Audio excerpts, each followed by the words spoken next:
bem-vindos ao Cenáculo, o canal que vai debater grandes obras e grandes ideias. Todos os sábados estamos ao ar com algum programa sobre a literatura, o cinema ou humanidades em geral. Nesse nosso programa de hoje, vamos falar sobre um livro que trata de inúmeras áreas do conhecimento, principalmente da psicologia, porque é escrito pelo psicólogo canadense e também professor universitário Jordan Peterson. O livro 12 Regras para a Vida.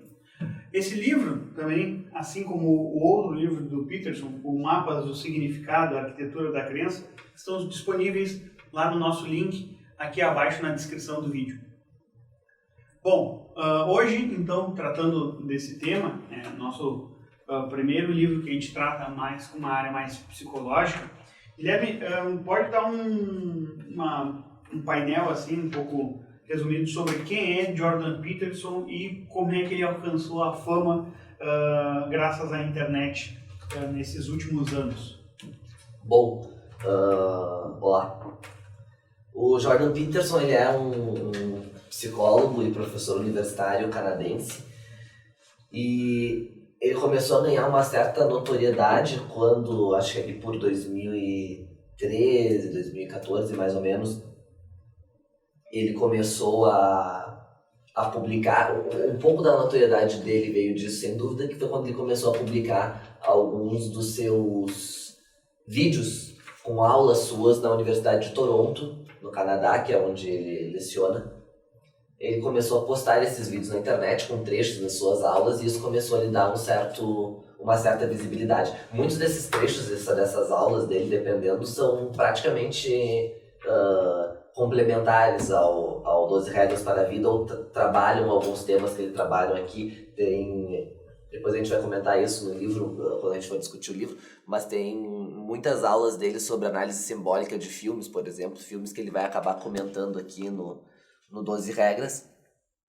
Ele já era bastante conhecido antes de escrever o 12 Regras, não só pelos vídeos, mas pelo menos no meio universitário, por conta desse livro aqui que o Miguel comentou no começo, que é o Mapas do Significado, que foi agora traduzido no Brasil, que é, eu acho que de 12 ou 13 anos antes do 12 Regras para a Vida. Ele comenta na introdução que ele trabalhou de 1985 a 1999, ele acaba trabalhando durante 14 anos, ele fica produzindo esse livro, então acredito que em 99, 2000 ele tenha sido publicado. Esse aqui eu acho que a versão original dele é de 2018, então 20 anos, mais ou menos antes.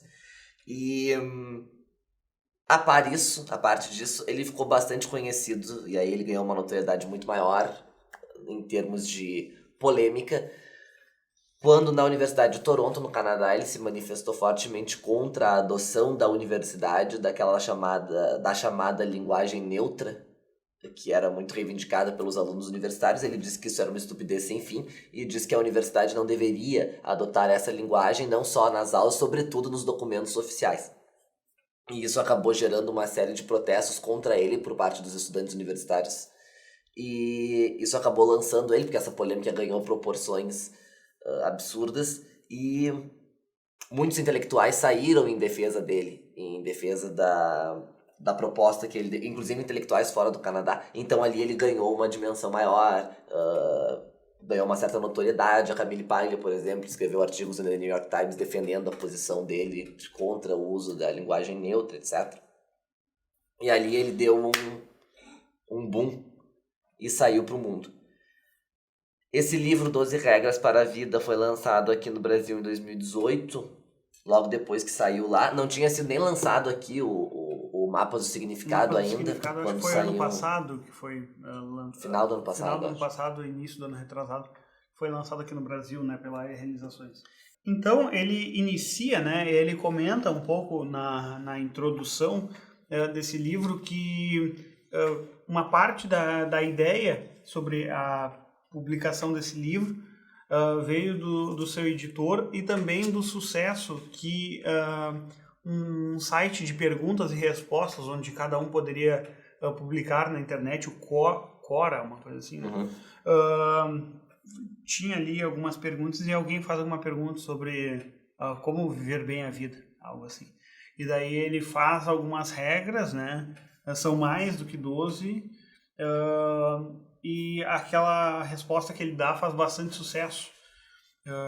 E baseado nisso, daí um editor pede para que ele desenvolva a ideia em formato de livro, mas pelo tamanho, pela extensão que cada uma das regras tomaria em relação ao livro, o livro ficaria volumoso demais, então ele reduz para 12 regras. E até agora, acompanhando o Jordan Peterson pelas redes sociais, parece que ele está escrevendo mais um novo livro sobre regras para a vida, né? Provavelmente deve ser aquelas regras que foram cortadas, já está escrito. Né? Já está escrito. Eu acho que sim, porque eu vi uma capa. Então eu acho que é só... Em breve deve sair. Em breve deve sair. Então ele começa então fazendo essas 12 regras, né? Uma coisa que me chama a atenção muito é esse subtítulo aqui que o livro tem, de um antídoto para o caos. Então ele utiliza dessa forma de antídoto, assim, justamente como se fosse como se o caos fosse um veneno para a vida, né? E ele trabalha bastante, acho que ele fala pelo menos umas 3 vezes na ideia do taoísmo sobre o equilíbrio entre o yin e o yang, né? E entre a ordem e a desordem, o caos na vida, e o equilíbrio como a chegada, encontrar o tal, esse equilíbrio e a mutação das coisas completas. E a partir daí ele começa essas regras, e começa pela regra número 1, que sem dúvida é uma regra um pouco surpreendente, assim, porque de certa forma ela também destoa um pouco mais das demais, porque essa daqui trata muito de questões biológicas, que é surpreendente que um psicólogo tenha um conhecimento tão vasto sobre lagostas e sobre outros animais, mas ele começa falando sobre a necessidade de usarmos as costas eretas e os ombros para trás. Claro que isso daqui não é apenas uma questão de postura corporal, mas também é de postura corporal. Ou seja, ele fala muito sobre a relação psicossomática que existe, então, na própria postura entre os seres humanos, e como isso pode fazer com que os outros nos vejam de uma outra forma. O que tens a dizer? E além disso, ele vai falar sobre essa questão, né, da postura correta e dos efeitos, como o Miguel falou, psicossomáticos que isso traz, né? Quer dizer, os hormônios que são produzidos, as proteínas que são utilizadas nesse processo de desencadeamento psicoquímico. Eu acho que essa vai ser a regra que a gente menos vai falar, porque é a regra que eu menos tenho condição de falar, porque eu não entendo nada de corpo humano e derivados. Mas eu acho que é interessante, porque além dessa questão não só da postura que ele traz, ele traz outras questões também, né, relativas a normas mais práticas, assim, que são talvez menos psicológicas, ou que tenham menos um efeito talvez subjetivo e mais uma noção de comando, né? Então ele não fala só das costas, mas ele fala, por exemplo, independentemente do horário que tu dormir, acorde sempre no mesmo horário. Sim. E aí ele vai dar as razões ele comenta psicoquímicas disso, mas dá um comando, né? Acorde sempre no mesmo horário. Ele até comenta que alguns dos seus pacientes, só seguindo as orientações dele de dormir e acordar sempre no mesmo horário, e de se alimentar corretamente, com pouco uso de carboidrato e com muito uso de proteína e gordura ao início do dia, isso já fazia com que o sujeito ele melhorasse grande parte assim dos seus problemas psicológicos, pelo menos de alguns deles, né?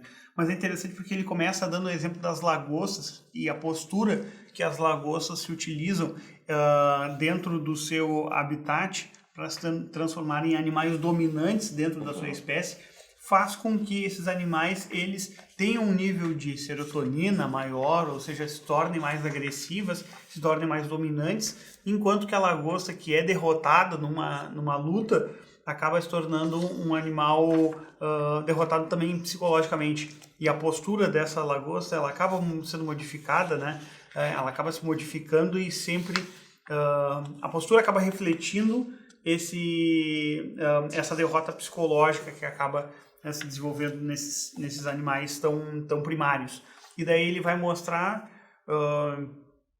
que ao longo, como são animais que na escala evolutiva existem já há muito tempo, as lagoas, elas têm um sistema muito primário e que esse sistema ele permanece nos dias até hoje, ou seja, existe uma constante na natureza evolutiva e hoje em dia nós temos mecanismos cerebrais que são muito próximos àqueles que todos os animais têm, inclusive lá as lagostas, né? E ele vai utilizar sobre essa ideia de dominância. Eu acho interessante quando ele fala sobre de inferioridade, e quando ele fala sobre essa dominância, é interessante os exemplos que ele dá, por exemplo, de Pareto e Price, quando ele fala sobre a distribuição desnivelada, que ele chama, quando ele comenta que em todas as áreas do mundo existe uma distribuição desnivelada. Por exemplo, na questão da riqueza, a gente fica muito indignado dizendo, mas não sei quantas pessoas têm tantos % da riqueza mundial. Ele diz que isso existe em todas as áreas, né? Sim.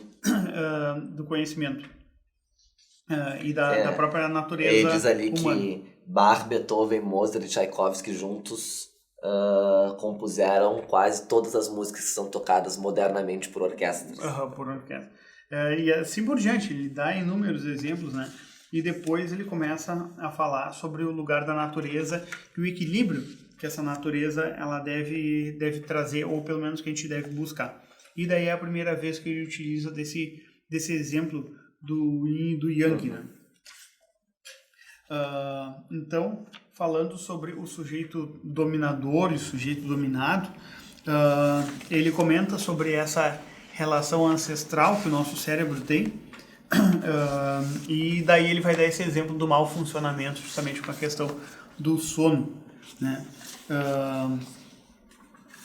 Depois, então, ele acaba mostrando que pessoas que se tornam, que aparentemente estão frustradas na vida, assumem certas posturas corporais que mostram essa frustração, e essa frustração é percebida pelos outros que estão à sua volta, e logo eles acabam captando. Por mais que a gente não se sinta frustrado, existe uma espécie de sentido oculto no nosso cérebro que capta quando os outros nos percebem frustrados ou não, e isso me parece ser uma espécie de círculo vicioso. Ou seja, quanto mais frustrado tu tá, mais tu aparenta estar e mais as pessoas te tratam como frustrado, o que faz com que tu fique mais frustrado ainda, e assim isso vá aumentando, né? Então ele dá o exemplo, por exemplo, do bullying, né? Em que as crianças que tinham bullying e tudo mais, elas tinham uma dificuldade de pegar e dar essa volta, e que a pessoa que faz bullying, ela justamente procura essas mais fracas para ser o alvo do seu bullying, né? Então me parece que essa questão da postura, né, que ele fala, então é interessante porque nesse processo, né, que ele vai fazendo sempre do livro, existe uma constante aqui no livro que é sempre no final, a última frase é a regra para a vida, ele sempre faz isso, né? E então comenta sobre essa questão da postura, de levantar a cabeça e de começar a se ver de uma outra forma também, do modo que as pessoas também comecem a vê-lo de uma outra forma. Parece uma coisa meio filosofia de botequim, isso que ele fica dizendo, mas na verdade não é aquela questão de se tu não der valor a ti mesmo, quem vai dar? E realmente isso ele vai mostrar em exemplos que ele pega do mundo da natureza, do mundo animal, para mostrar essa regra sendo embasada de uma forma prática. Exato. Depois, a segunda regra que ele tem, que se chama cuide de si mesmo como cuidaria de alguém sob sua responsabilidade. Essa regra é muito interessante, e eu acho que aqui em alguns momentos ele vai retomar não, mas ele já tá adiantando uma coisa que ele vai falar mais adiante, que ele dá umas pinceladas aqui a respeito do que, especialmente no subcapítulo domínio não da matéria, mas do que importa, quando ele vai tratar da questão do caos, que é uma questão que vai permear o livro inteiro, né? Quer dizer, ele sempre vai trabalhar o caos em oposição à ordem, essa questão de que eles são intercambiáveis e justapostos, mas que um tá sempre contido dentro do outro, então, né? E sempre representado naquele símbolo do yin yang, da bolinha branca no preto, do bolinha preta no branco. Mas é muito interessante porque quando ele tá tratando da questão do caos aqui, de uma ordenação externa, eu acho que quem já leu o livro ou quem vai ler o livro vai perceber que o Peterson ele faz muitas observações e análises em cima de textos ou de parábolas bíblicas, além de trechos e passagens da literatura. Então isso não é um livro de autoajuda simples, assim, tipo, não é uma coisa banal. E nesse momento ele comenta uma coisa muito interessante, que ele fala que no princípio, quando o caos era geral, Deus criou a ordem no caos através da linguagem. E ele usa isso para destacar aqui um primeiro aspecto, só que isso já é bem interessante porque isso vai estar pontuado mais adiante quando ele for falar, eu acho que é na regra 10, talvez, deixa eu só ver aqui o número correto. Exato, seja preciso no que diz. Então aqui ele já dá uma como se todas elas estivessem intercambiáveis, né? Então aqui, interligadas. Então aqui ele já coloca uma ponta dessa questão. Depois ele vai tratar se tu quiser falar, tu vai me interrompendo, tá? Claro. Depois ele vai falar sobre a questão do feminino e masculino e dessa vinculação que é simbolicamente representada, né, entre caos e ordem, ou entre, digamos assim, a força da natureza. As duas personalidades femininas e masculinas, né? Exato. Então, e ele próprio vai dizer, né, logo depois aqui na página 44, que dominar essas dualidades são fundamentais e que isso é ser equilibrado, porque assim se tem um pé firmemente plantado na ordem e na segurança e outro no caos, na possibilidade, no crescimento e na aventura, quer dizer, aquela coisa que tu não fica estagnado numa coisa só, tu não tem uma vida 100% segura e tu também não tem um negócio 100% caótico, que é importante transitar entre essas duas coisas. E eu acho bem interessante como ele diz que todos esses aspectos simbólicos que estão presentes em uma série e que ele também vai retomar isso depois capítulo a capítulo conforme ele for falando. Mas é muito interessante quando ele está falando dessa questão da dualidade do masculino e feminino, ele retoma várias tradições religiosas, né? Sim. Ele não fala só do cristianismo, mas ele vai falar dos egípcios, dos indianos, dos judeus, enfim, de várias religiões, e depois ele faz um comentário que é muito interessante, que ele diz que essa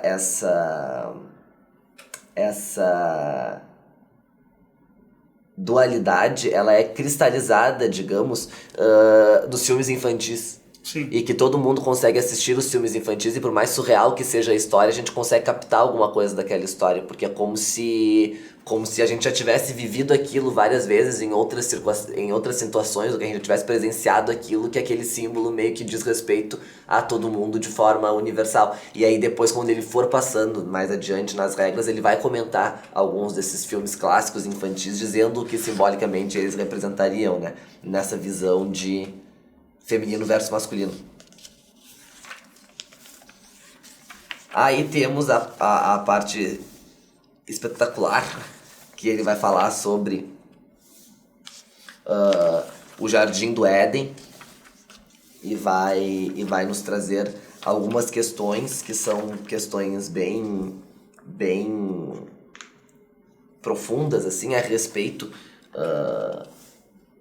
de um modo geral sobre a própria natureza do mal e sobre a questão que simbolicamente no Jardim do Éden o mal é representado pela serpente, mas que a serpente está em todos nós, né?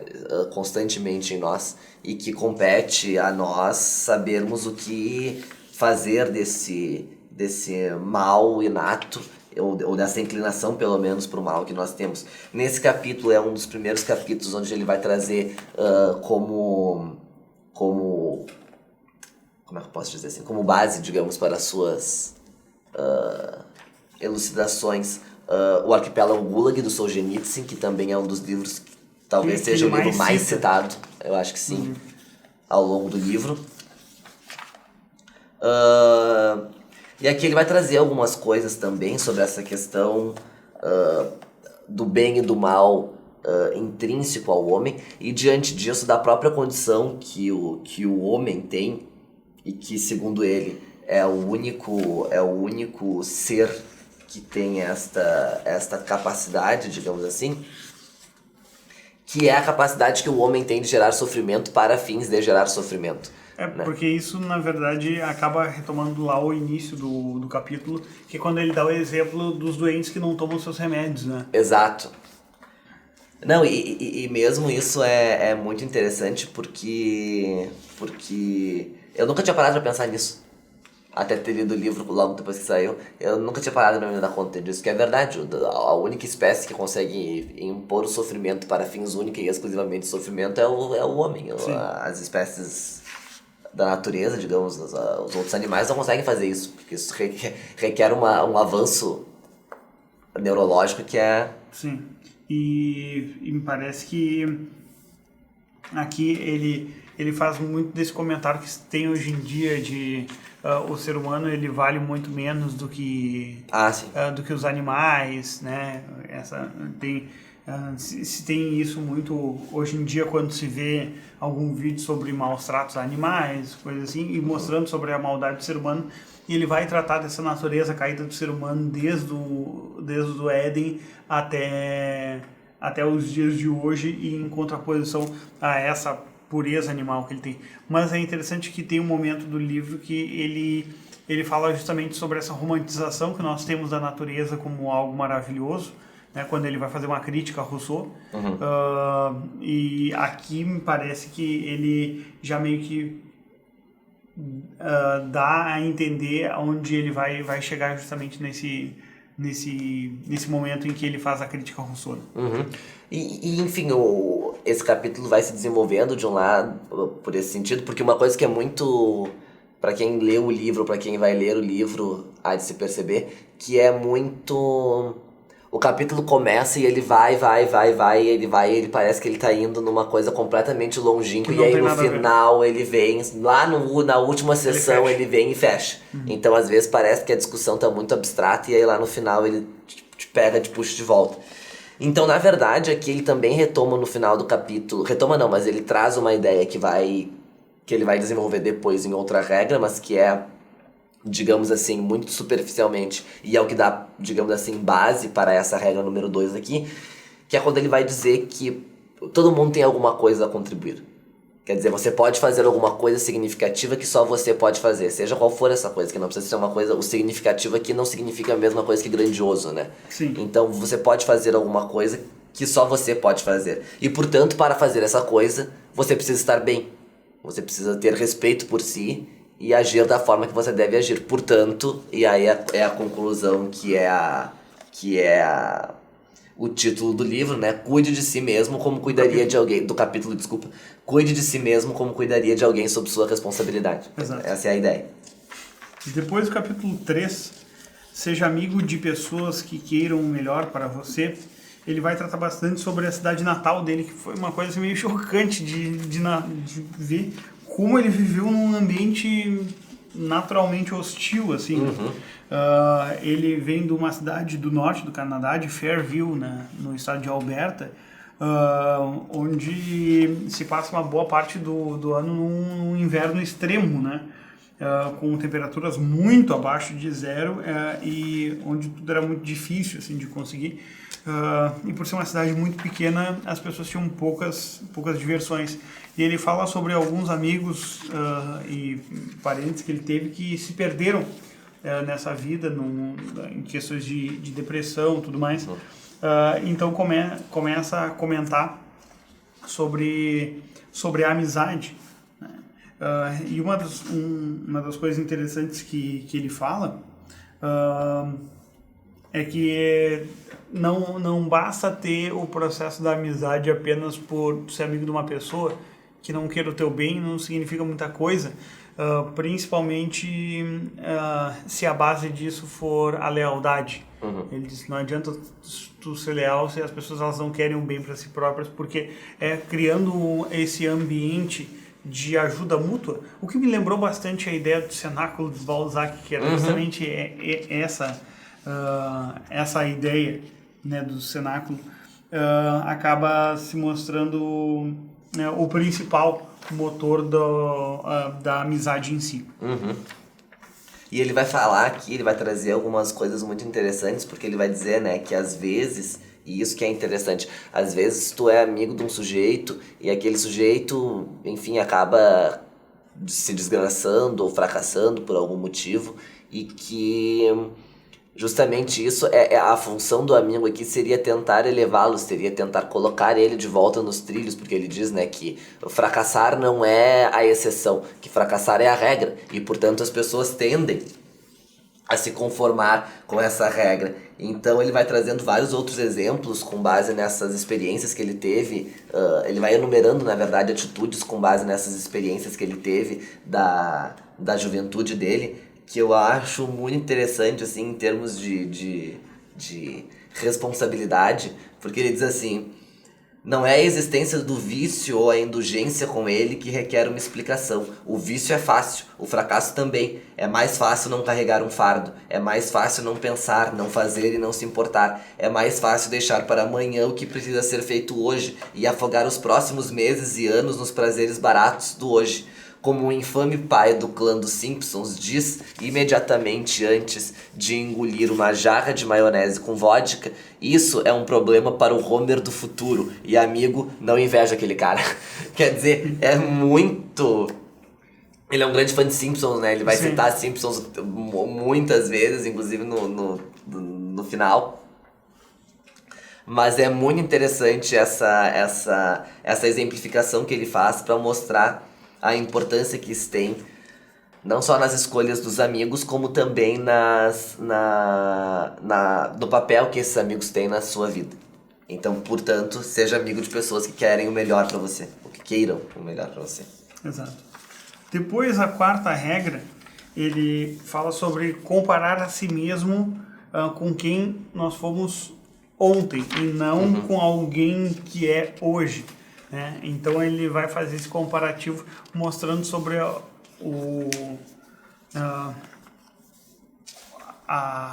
o grau de comparação que hoje em dia se tem. Eu acho que isso é importante se colocar justamente pelas exposições cada vez maiores que temos em redes sociais e tudo mais. As pessoas se colocam em comparação muito com outras pessoas, principalmente pessoas de sucesso, e que isso acaba angustiando elas, pensando, meu Deus, não tenho dinheiro, não tenho sucesso, não tenho fama, não tenho beleza, não tem nada que um fulano de tal tenha, mas não se colocam dentro de uma linha histórica e vendo o que evoluíram ou o que precisam evoluir ao longo desse tempo. Não, e além dessa questão, é muito interessante porque ele coloca, tô falando, é muito interessante hoje demais, mas é bem curioso porque ele coloca uma questão que é bastante significativa, que é o fator de que, e isso ele vai trabalhar primeiro simbolicamente com várias questões, né? Ele vai trazer ali a questão do Deus do Antigo Testamento, a questão do Deus do Novo Testamento, como é que as pessoas podiam acreditar naquele Deus do Antigo Testamento, que era um Deus perverso, um Deus julgador, um Deus quase, digamos assim, implacável. E ele próprio diz, né, dizendo, sim, mas é que acontece uma coisa muito simples, as pessoas confiavam naquele Deus porque elas sabiam que se elas não fizessem o que ele está mandando, elas iam se danar. Quer dizer, né, Deus mandou não olhar para trás para não virar estátua de sal, e olharam para trás e viraram estátua de sal, quer dizer, quem avisa amigo é.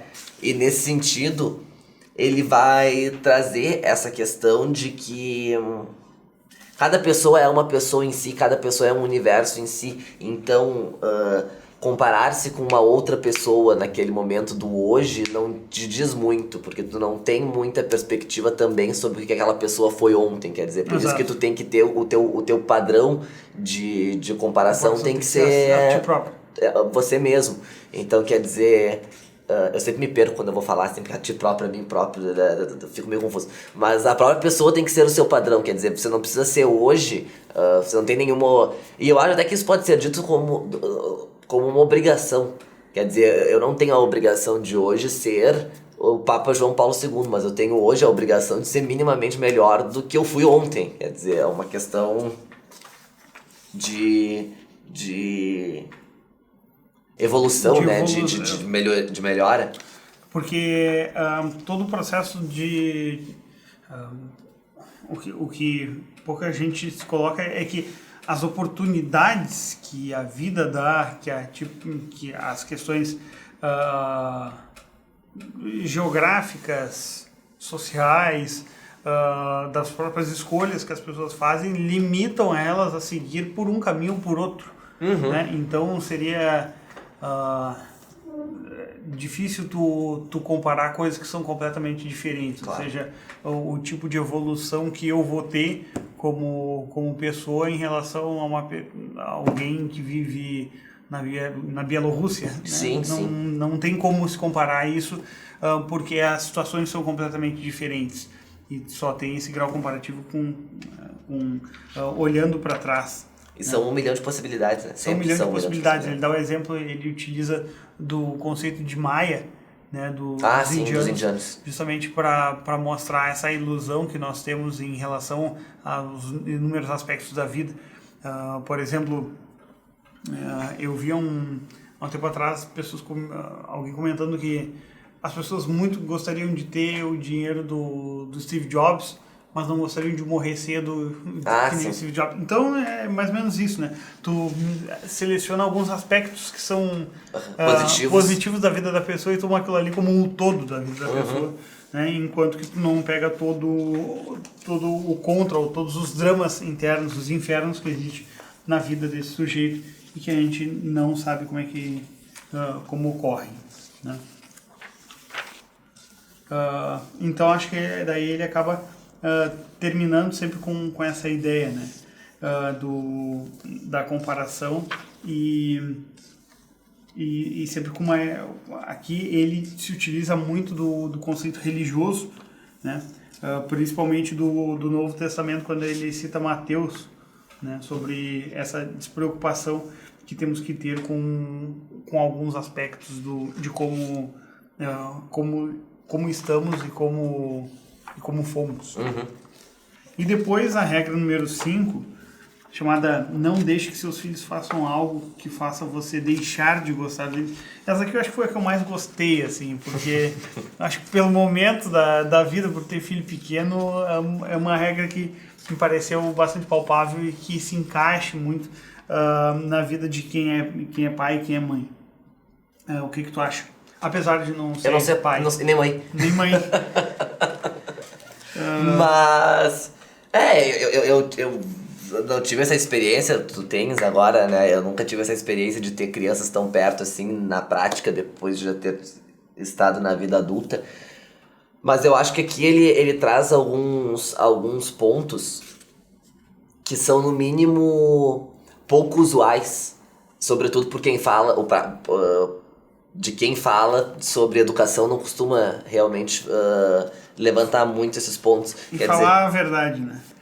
Porque ele, digamos assim, que ele vai contra conceitos que estão hoje em dia estabelecidos, assim, de que, em primeiro lugar, a criança não é naturalmente boa, muito pelo contrário, que as crianças são más e terríveis e perversas. Ele traz ali o índice de que a fase de maior violência e agressividade na vida de um adulto é justamente quando ele tem 2 anos. Ou seja, não é de um adulto.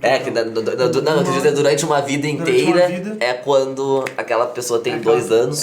Então, quer dizer, é uma precocidade, assim, aquele jovem ser jovem delinquente está tomado por um espírito maligno. Porque justamente pelo que a gente vê é que a criança como ela não estabeleceu ainda uma idade da razão, então ela é muito emotiva, ou seja, quando fica alegre, ela fica extremamente alegre, Claro. quando ela fica irada, ela fica extremamente irada. Ou seja, se tu colocasse toda aquela ira de uma criança de 2 anos que não ganha o brinquedo na hora que quer, ou que tá indo embora da casa das visitas na hora que não quer, tu colocasse essa raiva dentro de um sujeito de 2 metros de altura, sendo um lutador de jiu-jitsu, ele destruiria uma casa inteira, assim, destruiria todo mundo na volta dele. Sim. Porque as crianças, elas são muito intensas nesse aspecto. E falando sobre esse mal selvagem aqui, chega um momento em que ele trata do Rousseau, ele vai dar um exemplo ótimo que é de se trabalhar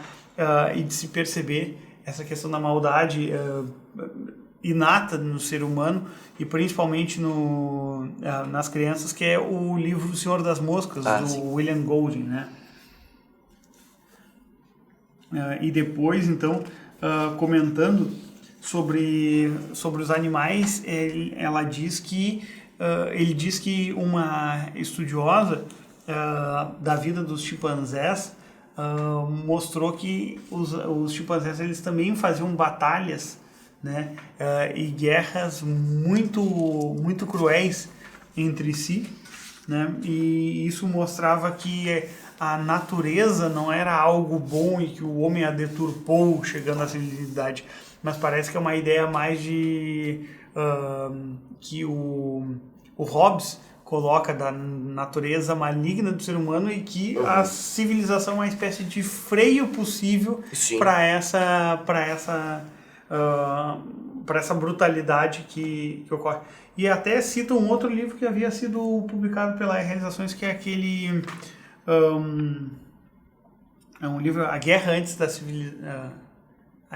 da Civilização, alguma coisa assim, que comenta sobre justamente o processo de brutalidade que havia entre os homens na aurora do homem, assim, no início da evolução da espécie.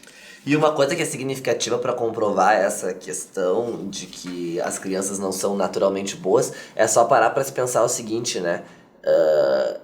Em primeiro lugar, o bullying nasce num ambiente que é composto basicamente por crianças, né? E aquelas próprias crianças desenvolvem aqueles meios de brincadeiras ou de xingamentos, enfim, entre elas.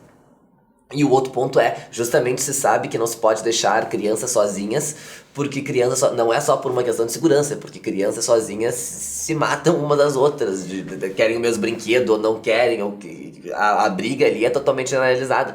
Ele comenta ali que os pais são os árbitros da sociedade. Isso, né? Isso é muito... E é interessante botar que, a princípio, isso poderia parecer uma contradição com a regra lá de deixar as crianças andarem de skate, mas parece que aqui existe uma espécie de encontrar o meio termo, de encontrar o tal realmente, tu não pode deixá-las sozinhas e com que elas arbitrem, ou seja, que elas definam as coisas sobre sua própria vida, por não ter uma razão suficiente para isso. Mas ao mesmo tempo tu não pode se tornar o pai superprotetor que não deixa com as crianças andarem, justamente para não bloquear aquela criatividade ou potencialidade que a criança tem. Ou seja, eu acho que são momentos diferentes da vida. Sim. De um modo geral. Embora que ele vá seguir, né, para talvez uma idade mais avançada das crianças. Mas, por exemplo, é muito interessante, eu acho que daí é um outro conceito basicamente estabelecido hoje em dia, contra o qual ele também se volta, que é aquela questão de que não se pode bater nos filhos, né? E ele vai falar sobre essa questão da força mínima necessária para conter aquilo, e ele também não vai defender, digamos assim, que as crianças apanhem a todo momento, porque ele próprio vai trazer, né, que quando tu bate na criança, tu tá dizendo que tu pode... só que o contrário também é verdade nas crianças pequenas que tentam bater nos pais. Tu tá querendo dizer que a partir do momento que tu consegue me atingir fisicamente, significa que tu pode me dominar, então, porque tu pode me me castigar fisicamente, e que a criança faz esse teste também ao bater na mãe, mas ele também diz que não é bem assim aquela questão de que não há, sob nenhuma hipótese, nada que justifique uma agressão física. E que a criança, ela bate na mãe pra ver se ela consegue se safar dessa violência, né? Claro, porque daí inverteria, né? Sim, tipo, claro. na relação de dominação, a criança estaria dominando a mãe, que é o que acontece realmente, né? Nessas crianças que fazem o que querem com os pais. Mas ele vai colocar, assim, que existem questões...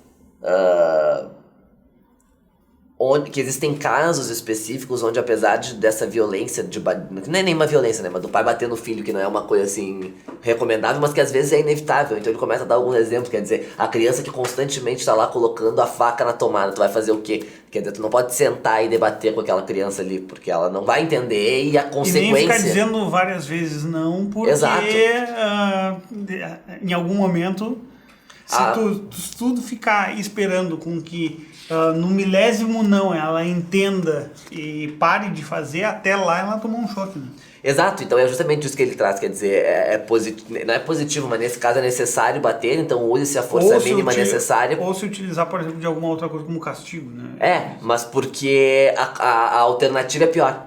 Porque a alternativa, no caso, pode ser fatal. Então, quer dizer, é melhor tu dar um tapa pra criança sair da tomada do que tu deixar a criança ali e morrer eletrocutada. Então, em síntese, essa é um pouco a ideia de não deixar que seus filhos façam algo que faça com que você deixe de gostar deles. Ele acaba dando o exemplo do filho dele, que não queria se alimentar direito, né? E ele vai mostrando exatamente essas consequências que às vezes nós como pais temos, assim, que é a questão, o filho não se alimenta direito, daí fica fazendo birra quando vai comer, e por isso acaba indo dormir e dorme mal, daí começa a chorar durante a noite, daí ninguém consegue dormir direito porque a criança está chorando à noite. Daí a mãe tem que acordar várias vezes, ele também tem que acordar várias vezes, e a mãe começa a descontar nele, até que ele chega um momento, não, tem que consertar na raiz, né? Na base. Então fazer esse ajuste é sempre bastante necessário na vida, justamente porque não cuidar dessas falhas de caráter, ou não tratar disso para transformar as crianças naquilo que tu gostaria que elas fossem, ou seja, pessoas polidas, amáveis, que respeitem e tudo mais, faz com que tu acabe não gostando das crianças, né? Socializadas. E exatamente isso acaba fazendo com que os pais não gostem dos próprios filhos. E que outras pessoas também não gostem dos filhos justamente deles. Porque os outros não gostam dos próprios filhos. A pior coisa do mundo é tu ter um filho insuportável, né? Então, aí ele chega nessa conclusão. Depois, na regra 6, deixe sua casa em perfeita ordem antes de criticar o mundo. Acho que essa daqui é a mais famosa e bem curta das regras que ele colocou, justamente pela história do ajeitar a cama. Sim, arrume sua cama antes de querer derrubar o regime estabelecido. Quer dizer, acho que esse aqui a gente pode passar bem brevemente, porque é bem tranquilo, mas é basicamente a seguinte ideia, né? Se você não conseguiu dar uma ordem no caos que é a sua própria vida, porque você acha que você pode fazer alguma coisa para organizar o mundo. Exato. Quer dizer, você não arruma nem a sua cama, não lava nem a sua louça, e você acha que o capitalismo selvagem, que é o exemplo que ele usa, vai destruir o mundo e que os adversários disso vão fazer uma construção maravilhosa. Quer dizer, cara, tu não toma nem teu banho e tu vai aqui querer ficar cagando regra, como é que o mundo tem que ser, como é que o mundo tem que deixar de ser, tipo, é uma coisa ridícula. Então essa regra que ficou a mais famosa dele é justamente essa: deixe sua casa em perfeita ordem antes de criticar o mundo. E ele faz a pergunta: você arrumou sua vida? Se a resposta for não, tente isso, comece a parar de fazer o que você sabe que é errado. Exato. E ali a gente percebe o quanto é difícil parar de fazer aquilo que está errado, né?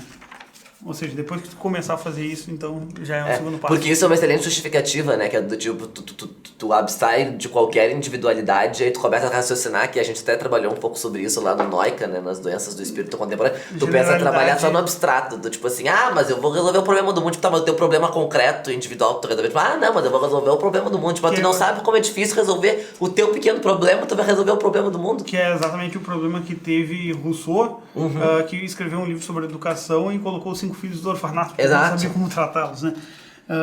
Então, Na regra 7, ele vai falar sobre o que é significativo, é o que deve ser buscado e não o que é conveniente.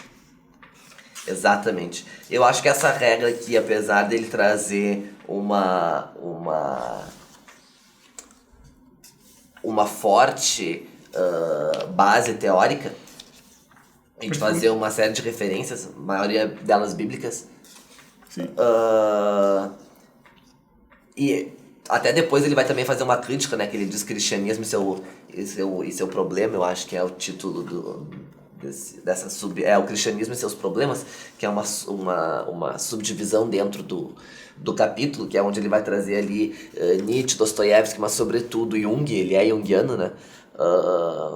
Para debater essas questões. Mas basicamente a ideia central deste capítulo é a de que as coisas que são convenientes nem sempre elas são boas. Ele dá o exemplo do sacrifício bíblico, né? E o exemplo de Caim e Abel.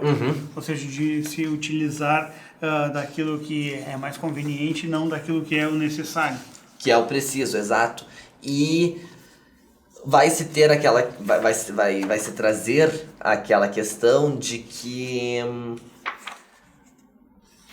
se a pessoa resolver viver de acordo com a sua própria consciência, no longo prazo ela vai ter um benefício, ainda que no curto prazo ela possa eventualmente ter alguma perda ou alguma limitação por algum motivo. Ao longo prazo isso vai ser benéfico, porque ao longo prazo tu vai ter feito aquilo que tu acreditava, tu vai ter buscado aquilo que era significativo e não uma mera circunstância de ocasião. Ele fala bastante dessa ideia que o homem teve na sua evolução de descobrir que existe o sacrifício futuro, né? Ou seja, que tu não precisa comer toda a comida que tu tem agora, mas tu deixar um pouco para amanhã, talvez tu não passe fome amanhã. E se tu continuar sempre estocando ou deixando alguma coisa para o futuro, talvez tu consiga ajudar os outros. E ajudando os outros, talvez tu seja ajudado quando tu não tiver, e assim partindo, ou seja, pela questão da comida, ele diz, a partir daí já que começa a se perceber que é a formação do próprio código moral e social entre os homens, né? Exatamente. E da própria ideia de caridade. Eu não me lembro mais se ele dá os três exemplos. Ele dá o exemplo das tentações de Cristo, né? Mostrando essa questão. Eu acho que é neste capítulo, sim, eu já não me lembro mais, mas se eu não me engano é nesse capítulo que ele cita o exemplo do macaco, né? Daquela história antiga de como prender um macaco, que tu bota o jarro para que ele pegue tudo. Para que ele pegue, ele meta a mão, pegue a comida e aí o macaco fica preso pro caçador pegar, porque ele não consegue mais tirar a mão de dentro do pote que tem a comida. Porque para tirar a mão de dentro do pote ele precisa abrir mão da comida dele. E ele não vai fazer isso. Só que o Peterson diz que isso simbolicamente pode ser interpretado daquela forma de que às vezes para salvar o todo tu precisa abrir mão de uma parte. Então quer dizer, às vezes tu precisa abandonar uma coisa que tu tem para resguardar a unidade do todo. E o que é interessante que ele vai trazer aqui também, só para concluir esse capítulo, é que às vezes, e eu acho essa parte maravilhosa, ele vai dizer, todo mundo que é bem sucedido se sacrifica, e às vezes mesmo se sacrificando, não vai dar certo. Porque é assim, entendeu, cara? Porque tu não tem uma certeza, quer dizer, tu pode tentar, e não deu certo. E não deu certo não é porque Deus é mau ou porque a sociedade é injusta, não deu certo porque não deu certo. Por inúmeras... São inúmeras variantes. Isso. Cálculo de risco. Ele usa alguns exemplos, né? E acho que o principal dele, o mais interessante, é quando ele fala sobre o grande inquisidor lá no Dostoiévski, até que ele então encerra falando sobre o equilíbrio máximo como significado entre o caos, da transformação e da possibilidade. E chega novamente ao final do capítulo fazendo aquela regra que é básica. Busca o que é significativo, não o que é conveniente. Depois, a regra 8 dele se chama diga a verdade ou pelo menos não minta. É muito boa a regra. Eu acho que o próprio título é autoexplicativo, quer dizer, ele já diz bastante. Só que ele vai daí explicar o porquê, né, não mentir. Exatamente. Ou seja, mentira parece alguma coisa muito banal ou muito corriqueira. Corriqueira, que a gente sempre mente e faz grandes ou pequenas mentiras, mas daí ele vai começar a tratar sobre o aspecto psicológico que a mentira traz no próprio ser. Sobretudo, o efeito, né? Exatamente. Porque ele já no começo ele já diz o seguinte, né? Escolher o caminho fácil ou dizer a verdade, essas não são meramente duas escolhas diferentes. São trajetórias diferentes de vida. Elas são formas completamente diferentes de existir. Quer dizer, não é só uma questão... vamos aqui pelo... Não, é uma questão muito mais profunda que onde isso está baseado. Quer dizer, e aí ele vai trazer uma questão muito interessante, que ele vai dizer que a pessoa que vive uma vida de mentira, ela geralmente, parte de dois princípios. E ele vai dizer, o primeiro princípio é o seguinte, o primeiro princípio que essa pessoa parte é que o conhecimento do momento onde ela está é suficiente para que ela defina o que é bom. O que já é uma premissa completamente falsa, porque tu não sabe o que vem amanhã, então tu não pode tomar uma decisão hoje com base naquilo, porque aquilo hoje lhe parece bom e mentir naquele caso, porque tu vai estar fazendo uma inverdade, tu vai ganhar uma vantagem naquele momento que talvez amanhã nem fosse positiva que tu tivesse. Ele diz, esse é o primeiro ponto. E o segundo ponto é que talvez essas pessoas enxerguem que a realidade seria insuportável se fosse deixada à própria sorte. Então, o que acontece? A realidade para essas pessoas é intrinsecamente intolerável e para tentar manipulá-la ou distorcê-la, essa pessoa usa da mentira como uma espécie de subterfúgio. O que isso tem de negativo, que é o que ele vai trazer? É que cada vez que uma pessoa fala uma mentira, na verdade essa pessoa vai tendo o seu próprio caráter, de certa forma, sendo corrompido. E que cada vez que esse caráter vai sendo corrompido, cada vez mais ele vai ficando mais fraco, e que pessoas de caráter fraco são pessoas que são facilmente derrubáveis. Então isso teria... É o exemplo dos totalitaristas, né? Uhum. Depois, na regra 9, ele comenta: presuma que a pessoa com quem está conversando possa saber algo que você não sabe. Aqui me parece bem necessário esse capítulo, principalmente nos debates. Hoje em dia acho que nunca se debateu tanto quanto nos dias de hoje, e nunca se debateu tanto e tão mal, né, quanto nos dias de hoje. E ele comenta sobre essa ideia de que as pessoas elas vivem e pelas suas experiências, pelas suas vivências, cada um tem, no momento de discutir, no momento de comentar algo, a gente tem que fazer um processo de seleção, e não, ele diz, debater é muito mais esquecer do que lembrar, né? Discutir é muito mais isso, ou seja, é tu selecionar muitas coisas que vão ficar de fora e outras que tu vai colocar na hora da tua fala, na hora de conversar. E que hoje em dia no debate a pessoa, quando duas pessoas estão debatendo, e principalmente estão com ideias opostas uma à outra, enquanto um está falando, o outro já está pensando o que vai falar em vez de ouvir o que o outro está falando. E que aí há um erro, e ele dá um exemplo muito bom, que é o de refazer os passos mentais que a pessoa fez no seu argumento para ver se entendeu o que ela disse, e aí mostrar uma certa confidência com essa ideia da pessoa para perceber se está entendendo realmente o que... de disputácio, né? Como se fazia na universidade medieval. Medieval, exato. Mas eu acho que a questão também aqui que fica é o seguinte, né? A ideia do diálogo é justamente a ideia da comunicação. Então, a partir do momento que com base na comunicação, nós temos todo o convívio social. Então, a partir do momento que eu acho que eu sei absolutamente tudo e que tu não pode me trazer nada de novo, significa que eu não tenho nem por que te ouvir, porque tu não pode me trazer nada de novo, porque eu já sei tudo. Então, já se interrompe completamente qualquer possibilidade de comunicação. Então, portanto, a própria vida social fica uma coisa praticamente intragável, intolerável, porque por que eu preciso conversar contigo se tu não vai me trazer nada? Então eu não preciso falar com ninguém, e daí o sujeito vira uma pessoa completamente... E ele dá o exemplo por exemplo, na política canadense, norte-americana, dizendo que liberais e conservadores, cada um tem extrema certeza daquilo que está dizendo, que parece óbvio que as outras pessoas não sabem. Mas como é que eles não estão vendo esse ponto de vista? E que, na verdade, é aí que está o erro, né? Tu perceber que a tua visão de mundo ela é extremamente óbvia e clara para ti, enquanto que para o outro não sabe nada, não entende nada. Justamente por não se colocar nesse lugar do outro, né? Sim, porque tem aquele critério lógico, basicamente universal, que é o seguinte, né? Pensar é pensar que está certo. Tipo, se tu acha isso, é óbvio que tu acha que tu tá certo, porque tu não vai sair por aí falando um negócio se tu acha que tá errado. Quer dizer, então, tu acha que tá certo. Exato. E depois a regra número 10 se chama seja preciso no que diz. Essa aí é uma coisa bem...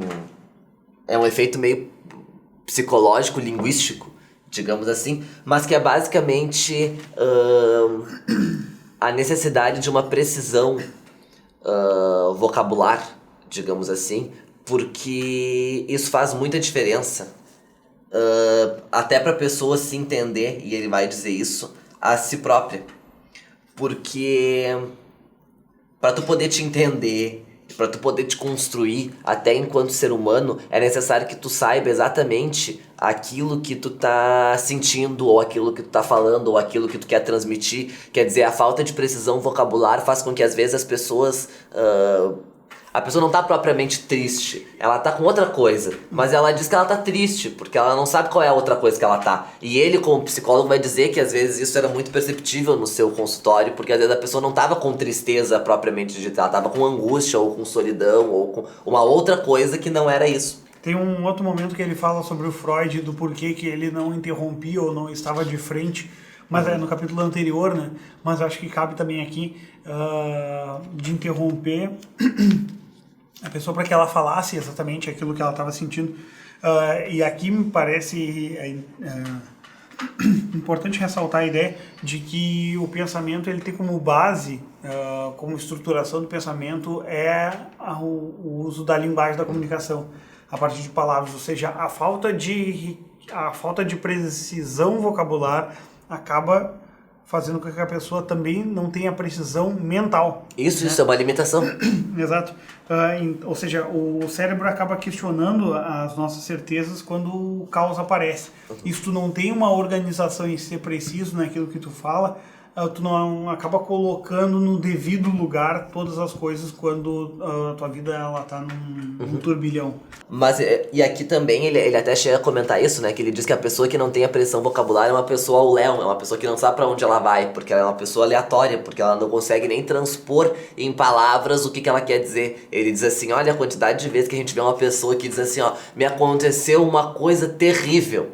O que foi? E aí a pessoa conta. O terrível é o banal, mas não porque é o banal, porque a história era banal, mas porque a pessoa não tem um recurso vocabular suficiente para transpor o quão terrível foi aquela experiência. Então acaba que o terrível não é tão terrível assim, porque não consegue transmitir isso. É bem interessante. E ele acaba dizendo que essa precisão faz com que o mundo seja justamente para tu ordenar o mundo a partir do discurso dentro do que tu vive. A precisão faz com que o mundo seja um lugar com mais sentido, justamente porque tu consegue perceber esse sentido, que tu consegue ordenar melhor tuas ideias. Depois, a regra número 11, né, das crianças. Fala sobre não incomodar as crianças quando elas estão andando de skate. E aqui ele vai tratar novamente da ideia de pais, e principalmente daqueles pais superprotetores, que não permitem que as crianças explorem o mundo conforme poderiam ou devem, né? E isso acaba gerando crianças inseguras, né? Exato, e o que ele vai defender é que, e aí como nós já tínhamos comentado, é como se essa história, essa regra e a regra da não deixe que seus filhos façam algo que deixe com que você goste deles, sejam complementares, quer dizer, que ele vai dizer, as crianças, apesar delas precisarem, obviamente tu não pode deixar que eles façam alguma coisa absurda ou que ponha a sua própria vida em risco, mas quando eles estão no mundo deles, eles estão no mundo deles, então não se meta, não se envolva e deixe que as crianças resolvam aquilo que elas estão se propondo, porque senão fica uma coisa muito intervencionista, o pai fica um sujeito muito que tira a autonomia dos filhos e que isso não é bom, isso não é bom isso não é bom para o pai, não é bom para o filho, porque o filho fica extremamente dependente do pai e no começo ainda que o filho não veja aquilo com bons olhos, ou que veja até com bons olhos, mas enfim, o filho é ridicularizado no começo pelas outras crianças, porque ele é tido como um sujeito que não tem independência nenhuma, porque tudo precisa do pai para fazer. Isso acaba transformando a criança numa criança reprimida e que não consegue desenvolver seu próprio potencial, porque ela não consegue fazer o seu próprio caminho, né? E ele comenta que as crianças, elas transformam coisas banais, brincadeiras banais, em desafios, né?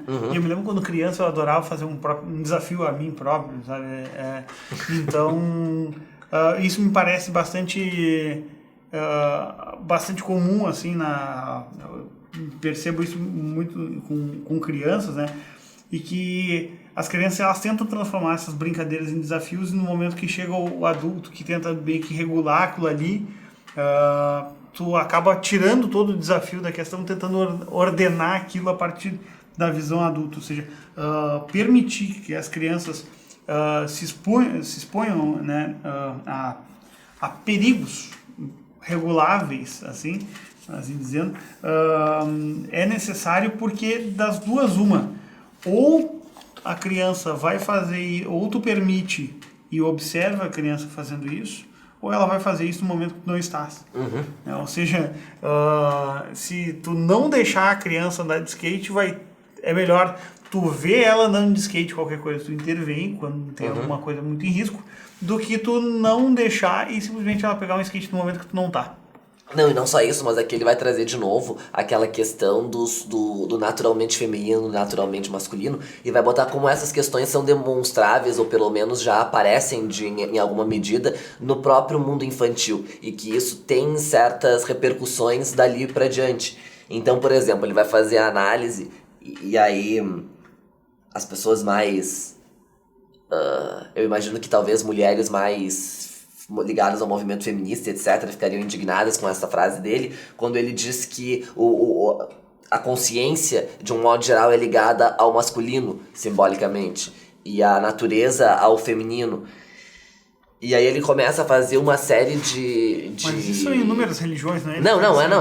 Claro, isso é na arte, em tudo, sempre foi assim, mas ele só traz isso porque ele mostra como essa simbologia está presente, inclusive nos filmes infantis. E aí ele começa a falar. Então quando ele vai falar sobre a Pequena Sereia, ele diz, olha, a Pequena Sereia, ela tem na verdade uma visão romântica da realidade, ela não tem uma consciência real daquilo. Então o que ela faz? Ela sacaneia o pai pra pedir um negócio pra vilã, e daí a vilã dá um negócio que ela quer, só que a vilã também enrola ela, e aí no final, pra se livrar do negócio que ela tinha se ferrado, ela precisa do pai e do príncipe. Então, quer dizer, ele diz, os próprios filmes da Disney lançam nesse sentido, ou pelo menos os que são baseados nos contos de fada, lançam para o sentido de que e aí ele diz que seria um equívoco acreditar que esses filmes seriam aquela questão que é muito vendida, de que a mulher precisa de um homem para se salvar, mas ele diz que não é nesse sentido vulgar, assim, mas que é no sentido de que da mulher que adquire a consciência que naturalmente seria masculina, quer dizer, a mulher que assume a própria consciência nesse sentido e aí consegue agir melhor sobre a realidade e perceber os seus equívocos, enfim, ou os seus erros, ou uma forma de sistematização maior daquilo.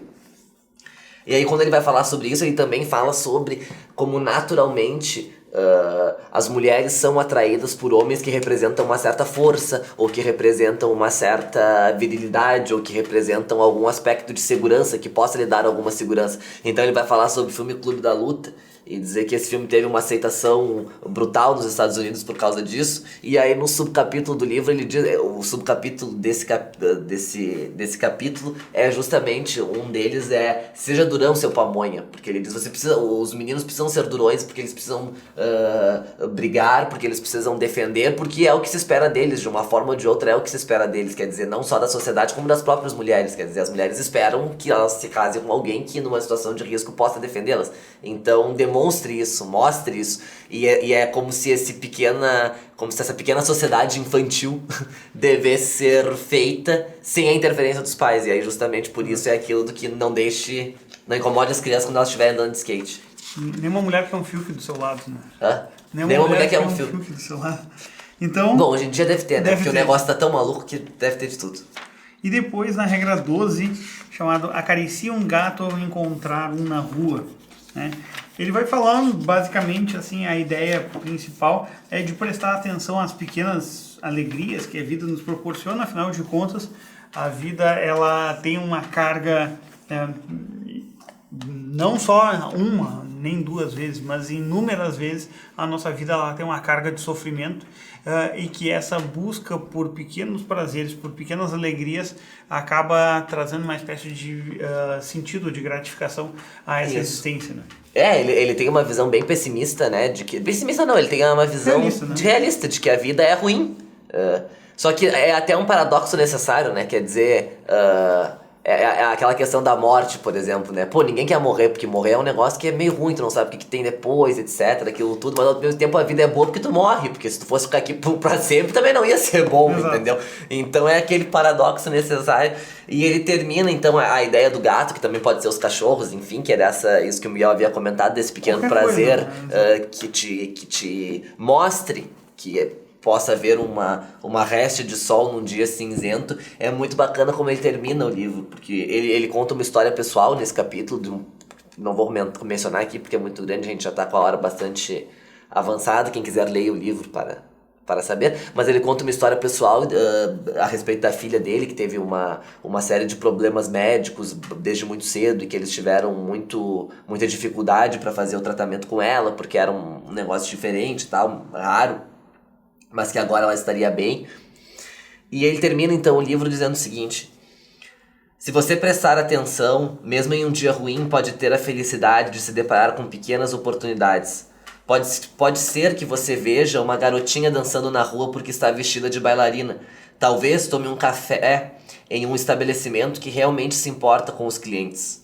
Ou ainda você pode reservar 10 ou 20 minutinhos para fazer alguma coisa boba que o distraia ou lhe recorde de que você pode rir do absurdo da existência. Pessoalmente, gosto de assistir a um episódio dos Simpsons em velocidade 1.5 vezes mais rápida do que o normal, o mesmo número de risadas em 2/3 do tempo. E talvez, quando estiver caminhando de cabeça cheia, apareça um gatinho, e se prestar atenção nele, terá então um lembrete durante apenas 15 segundos de que a maravilha do ser pode compensar o sofrimento que o acompanha de forma inseparável. Acaricie um gato ao encontrar um na rua. É um final bem bonito, né? Bonito, poético, assim, é bem interessante. Então, encerrando esse nosso livro sobre humanidades de hoje, o 12 Regras para a Vida, do Jordan Peterson. Lembrando que tá lá no link no YouTube dos livros, para quem quiser adquiri-los pela Amazon. E no nosso próximo capítulo vamos tratar... Nosso próximo programa. Nosso próximo programa. Que pode ser o nosso próximo capítulo. Porque já estamos aí com 12 capítulos, 12 regras. Então, nosso próximo programa, semana que vem, trataremos do filme que ganhou novamente por enquete. Então o pessoal gosta bastante de Coppola e Poderoso Chefão.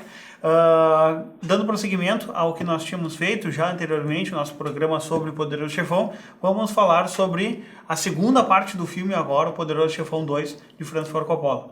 Aguardaremos vocês no próximo sábado. Até lá. Até lá.